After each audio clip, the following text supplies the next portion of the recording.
je ne suis pas celle qui utilise énormément beaucoup de technologie parce qu'en ce moment, j'écris beaucoup, donc j'utilise surtout mon Mac et mon ordinateur.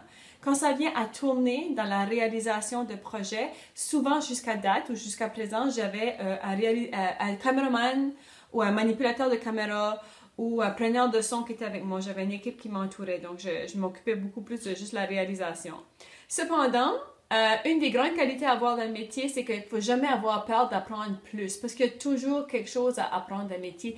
Les outils technologiques et les bébêtes technologiques dans le métier, ça évolue continuellement. La caméra d'aujourd'hui, elle ne sera pas la même caméra dans 5 ans et dans 10 ans. Donc, j'ai quand même, par exemple, j'ai appris comment manipuler la caméra Red Eye de l'ONF, qui est l'Office national du film, parce que je m'en allais en Afrique pour un grand événement et je voulais une caméra de qualité.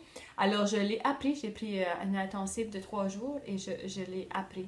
En ce moment, je fais des films. J'ai fait beaucoup, pas des films, j'ai fait des petites capsules pour vous autres avec mon iPad, un micro et un trépied. Puis je sais que vous faites un projet avec votre iPhone et votre iPad. Mais moi, je trouve ça vraiment cool parce que honnêtement, vous pouvez, je vais vous dire pour moi que la technologie, oui, c'est important. Tu peux avoir des effets spéciaux, puis tu peux avoir la meilleure éclairage.